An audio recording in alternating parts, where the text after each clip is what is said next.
A man was found walking down a suburban street, 22 miles from the nearest coast, barefoot, at 7 in the morning. He wasn't lost. He wasn't hurt. He wasn't wet. His lighthouse was 20 miles out to sea. And when the neighbor who spotted him asked if he needed help, he stopped walking, looked at her, and said very calmly, "Don't tell me what time it is." That man was Gerald Marsh. He had worked the Harrow Point Light Station for 11 years. He knew the Atlantic the way most people know their own street. And he had just done something that, according to every law of physics and navigation, was completely impossible. He had crossed 20 miles of open ocean without a boat, without getting wet, without leaving any trace of how he left or how he arrived. And in his coat pocket, investigators would find something that may be the most unsettling piece of evidence ever recovered from a maritime disappearance. A lighthouse logbook, dated 52 years in the future, filled, cover to cover, in Gerald's own handwriting. This is his story, and I have to warn you, it doesn't end the way you'd expect. Because Gerald Marsh didn't run from something in that lighthouse. He ran from a version of himself he hadn't become yet. Patricia Cole was a retiring schoolteacher who had lived on Clearwater Lane in Dunmore Point for 23 years. She knew every face on that street. So when she stepped outside on a Tuesday morning to retrieve her recycling bin and saw a man she didn't recognize walking slowly down the center of the sidewalk, no shoes, hands deep in his coat pockets, moving with the unhurried calm of someone finishing a long errand, she stopped and watched him for a moment. He didn't look dangerous. He didn't look drunk. He looked, she would later tell police, like a man who was thinking very hard about something ordinary. She asked if he needed help. He stopped walking. He looked at her, really looked at her, the way people rarely do with strangers. And then he said it. "Don't tell me what time it is." Patricia called 911. The responding officers found Gerald cooperative, lucid, and entirely calm. He knew his name. He knew the year. He could recall his supervisor's name, the radio check frequency, the make of the auxiliary generator at the lighthouse. He was oriented in every clinical sense. But he would not look at a clock. Not the one on the wall of the patrol car. Not the one on an officer's wrist. He asked, politely but firmly, that no one mention the time or the date in his presence until he said otherwise. The officers obliged, mostly because they didn't know what else to do. It wasn't until they ran his details and contacted the Coast Guard that the full weight of the situation became clear. Gerald Marsh was listed as an active keeper currently stationed at Harrow Point Light Station, a facility located 20 miles offshore in the North Atlantic. There was no vessel missing from the station. No distress call had been made. No Coast Guard cutter had made a pickup. Gerald Marsh had no way to be standing on that sidewalk. And yet, there he was. When the Coast Guard cutter reached Harrow Point that same afternoon, the crew expected to find something wrong. A fire, maybe. Structural damage. Some evidence of whatever emergency had forced Gerald to abandon his post. They found nothing. The lighthouse was immaculate. The automated light was cycling on its normal 4-second rotation.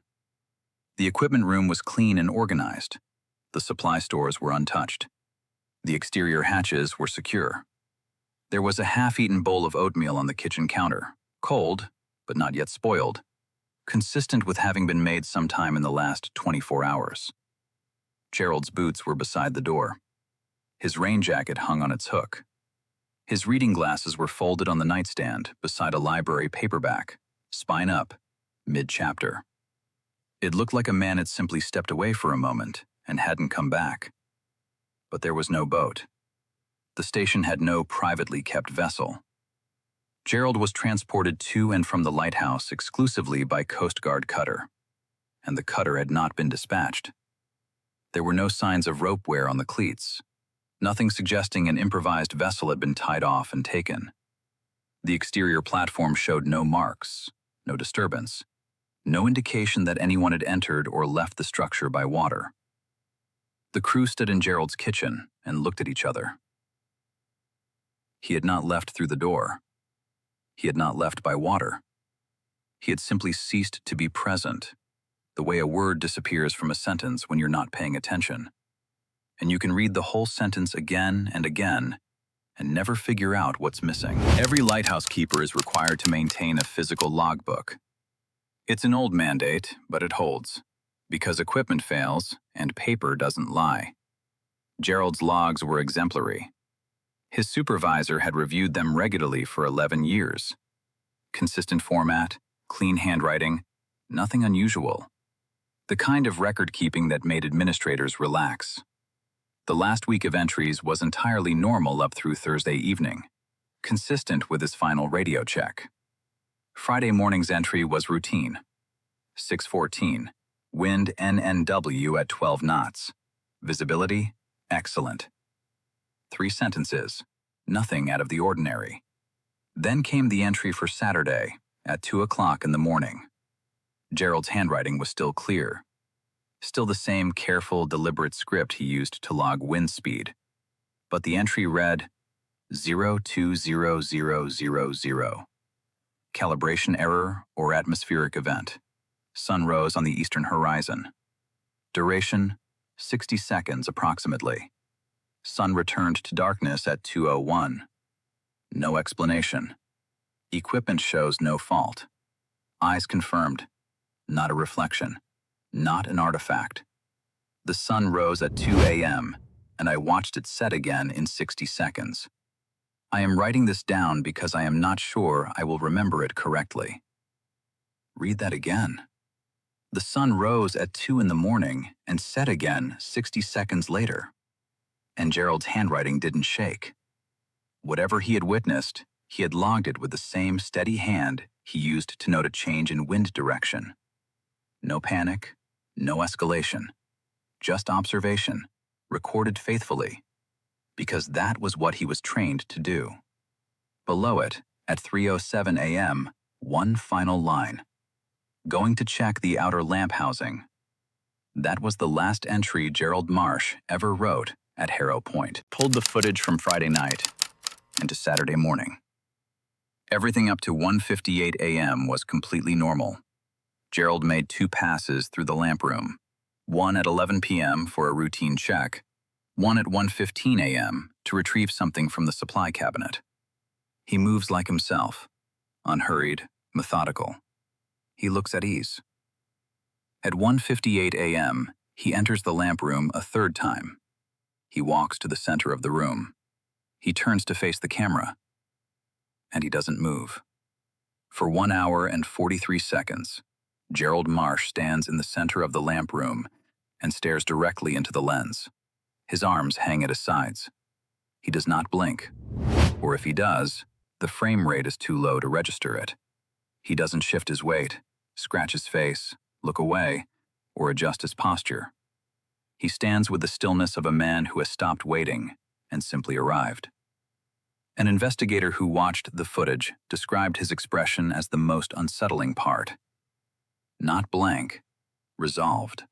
The face of someone who has made a decision and is waiting patiently for the moment it becomes real. At 2:58 a.m. and 43 seconds, Gerald takes 1 step to the left and walks out of frame. He is not seen again on any camera in the lighthouse. Not in the corridor, not in the stairwell, not at the exterior hatch, which the exterior camera would have captured opening. Gerald walks to the edge of the lamp room frame and disappears from every recording simultaneously, as though the building exhaled and he went with it. 3 independent analysts reviewed the footage. All 3 confirmed it was unedited. No cuts, no frame drops, no digital manipulation. One analyst noted something else. In the final 3 minutes of Gerald's vigil, the lighthouse beam behind him pulses at a rhythm that does not match its programmed 4-second cycle. The technical division reviewed the equipment logs for that exact window. The equipment, they said, had not malfunctioned. The item in Gerald's coat pocket was discovered during hospital intake on Tuesday afternoon. It was a Harrow Point Logbook. Same Coast Guard issue format, same ruled pages, same binding. consistent in every physical detail with the log Gerald had been maintaining for 11 years. The date on the first page was 52 years from now. The entries covered a full operational year: wind readings, visibility reports, tide notation, equipment checks. The mundane, faithful record of a lighthouse running well. Nothing dramatic, nothing strange. All of it written in Gerald's handwriting. Not a copy, not an imitation. The forensic document examiner brought in by the Coast Guard Investigative Service reviewed both logbooks side by side for 2 days. She compared letter formation, pressure patterns, abbreviation habits, the specific way Gerald formed his lowercase letters with a slight leftward tilt, the shortened tail on his sevens. Her conclusion was unambiguous. Every entry in the future logbook was written by the same hand that wrote every entry in Gerald's current log. A man's handwriting, 52 years from now, faithfully logging a lighthouse he would have no biological reason to still be tending. The last entry in that future logbook read, 6:22, wind calm, visibility unlimited. The light is running well. I have been here a long time. I am not afraid of it anymore. And below it, pressed with slightly heavier ink, the kind of pressure you use when you want the words to last. If you find this before you understand, that's all right. You don't need to understand it yet. You just need to keep the light on. At the hospital, Gerald answered every question they asked him. He was cooperative, patient, and precise. He remembered Thursday's radio check. He remembered the oatmeal. He remembered the book on his nightstand and which chapter he'd been on. He did not remember Saturday. Not in the way trauma survivors don't remember things. Not with flinching or deflection, or the careful language of someone protecting a wound. He described it the way he described the moment before anesthesia takes hold. A clean edge, a hard cut, and then nothing until Tuesday morning and the sidewalk, and Patricia asking if he needed help. When asked why he wouldn't look at clocks, he was quiet for a moment. Then he said, "Because time isn't reliable for me right now, and I'd rather not make any assumptions." He was asked what he meant. "I'm not sure the hour means what I think it means anymore." The psychiatrist who evaluated him found no evidence of psychosis, no delusion, no dissociation, no neurological anomaly. His brain scans were clean. His cortisol was low, the kind of low you associate with rest, not crisis. He was, medically speaking, completely fine. He filed for retirement 6 days after discharge, moved to a small town 4 hours inland, in the foothills, far from the coast. A house with no east-facing windows, no clocks, not one. His stove is an older model, the kind that requires manual setting. He has never set it. His neighbors describe him as quiet, kind, and helpful. The kind of man who notices when something needs fixing and just fixes it. One neighbor asked him directly, once, what had happened out there. Gerald thought about it. Then he said, "I saw something that hasn't happened yet, and I think it needed a witness." The case was officially closed after 14 months. The designation? Unresolved. No evidence of criminal activity, no evidence of foul play, no identified explanation for subject's displacement. No one has explained the 60-second sunrise. No one has explained how a man crossed 20 miles of open Atlantic without a vessel, without getting wet, without leaving any trace of departure or arrival. No one has explained the footage, the hour he stood and stared, and the moment he simply ceased to be in frame. And no one has explained the logbook, written in his hand, signed with his signature, describing 52 years of faithful service at a lighthouse he has not returned to since. Gerald Marsh did not run from a monster. He didn't run from a ghost, or a breakdown, or the loneliness that eats at men who live at sea. He ran from something far more difficult to name. A version of himself that had endured, that had stayed, that had kept the light burning for half a century through things he couldn't yet imagine, and had thought to leave him a note. You don't need to understand it yet. You just need to keep the light on. Maybe that's the most frightening thing of all. Not that something out there in the dark is watching us, but that something out there is us, older, calmer, and already waiting, and that has been patient for a very long time. The Harrow Point light still turns every 4 seconds. Automated, reliable. But the cutter crews who pass it on night runs say the rhythm skips sometimes.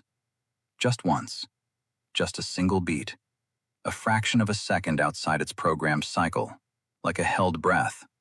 Like something briefly interrupting the rotation before letting it continue. They always log it as a calibration error. They always have. Sleep well.